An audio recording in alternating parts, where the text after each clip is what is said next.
Olá pessoal, tudo bem? Eu sou o psicólogo Felipe de Souza, criador do site psicologiamsn.com, e nesse vídeo eu gostaria de comentar com vocês um aspecto da teoria do Jung, do Carl Gustav Jung, que foi um dos principais psicólogos, criador da psicologia analítica. O Jung foi um dos primeiros autores a estudar o desenvolvimento psíquico depois da fase adulta. Normalmente os psicólogos começaram a estudar a infância, a primeira infância, a segunda infância, a adolescência, e o Jung se debruçou sobre o problema das transformações que ocorrem depois dos 30, depois dos 40, depois dos 50. E ele desenvolveu um conceito que normalmente a gente chama de metanoia. A metanoia pode ocorrer em outros momentos da vida, significa basicamente transformação, mas nos livros que a gente lê sobre psicologia analítica e também do Jung, normalmente ele vincula a metanoia no que ele chama de crise da meia-idade. Então seria entre os 35 e os 45 anos. Algumas pessoas sentem essa crise um pouco antes, talvez, 32, 31, outras pessoas vão sentir um pouco mais tarde, depois dos 40. E o que é essa crise? É uma crise, de certa forma, dizendo como uma analogia, parecida com a crise que acontece na adolescência, onde há muitos questionamentos, uma certa rebeldia, uma busca por sentido.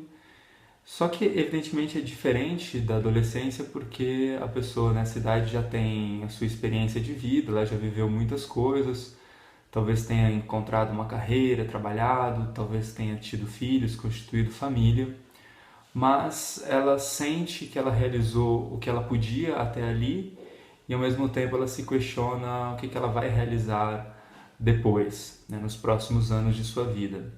É meia-idade porque a gente tem até hoje, mais ou menos por volta dos 70 anos, seria o limite da vida, a média de idade no mundo todo. Claro que tem pessoas que vivem bem mais, mas a média seria por volta dos 70, então se a gente fizer a conta dividir por 2, a gente vai ter aí por volta dos 35. E o que acontece então nessa fase? É muito comum as pessoas procurarem psicoterapia ou, se não, mudarem muitos aspectos da sua vida. Elas podem deixar os trabalhos, terminar relacionamentos, mudar de cidade, fazer coisas que talvez não são muito pensadas de princípio, depois até se arrepender. Então é uma fase um pouco confusa, assim, entre aspas, porque é uma fase de crise mesmo. Há muitos questionamentos sobre o que foi feito e sobre o que foi deixado para trás, o que não foi feito e o que ainda poderia ser feito. O Jung também vincula, a gente nota nos trabalhos do Jung a ideia de que a psicologia era uma ciência natural, então a psique, que a gente chama psique, mas a palavra remete à alma, a nossa personalidade, os nossos pensamentos, sentimentos, sonhos, o nosso inconsciente, ele seria natureza. E sendo natureza, ele não estaria tão distante do corpo. No desenvolvimento físico, a gente tem um crescimento, a gente vai crescendo, crescendo, crescendo até chegar à fase adulta.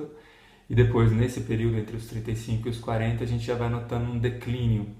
Um declínio da vitalidade, um declínio das vontades, talvez mesmo um maior cansaço para fazer as coisas e menos energia. E isso também ocorreria do ponto de vista psíquico. Então Jung às vezes fala que a partir desse período há como uma preparação para a morte, há que se deixar certos aspectos da personalidade que não funcionam mais e procurar lidar com esses aspectos. E ele tem uma frase para concluir esse pequeno vídeo que ele diz no livro vermelho, que foi o livro que eu estudei no doutorado. Ele fala: a vida que eu ainda poderia viver, eu deveria viver. E as coisas que eu deveria pensar, eu deveria pensar. O que isso quer dizer?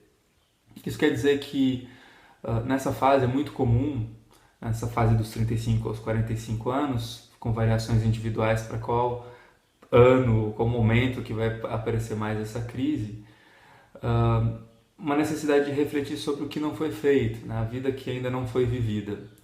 Porque às vezes a impressão que se tem é que já se fez tudo e não há nada mais a ser feito. Então, em muitas culturas é natural a pessoa desenvolver outros lados que ela não desenvolvia, Por exemplo, uma pessoa que foi muito workaholic, que trabalhou muito, ela pode diminuir a sua carga de trabalho e fazer um serviço voluntário. Uma pessoa que sempre esteve perto da família pode querer fazer outros projetos além da família, ou talvez separar, enfim, são várias as alternativas, mas tem a ver com essa frase do Jung, que foi uma frase que ele escreveu também nessa idade, quando ele tinha por volta de uns 35 anos, a vida que eu poderia viver, eu deveria viver. É curioso também, para completar, que essa fase, apesar de ser de crise, ela é uma fase que dá muita criatividade. Então é possível que novos projetos, novas ideias, novas coisas apareçam. E já tendo tido a experiência desses anos até ali, surjam coisas muito legais. Então nas artes, na música, na pintura, na literatura, a gente tem muitos exemplos de artistas que exatamente nessa crise da meia-idade fizeram as suas obras-primas. Então, por um lado pode ser complicado, por um lado as pessoas podem precisar de ajuda, até psicológica ou psiquiátrica, mas por outro também pode ser um momento de muita contribuição, de muita criação. Tá certo, pessoal? Dúvidas sobre o que eu falei, comentários, sugestões para novos textos, escrevam para mim aí. Um grande abraço!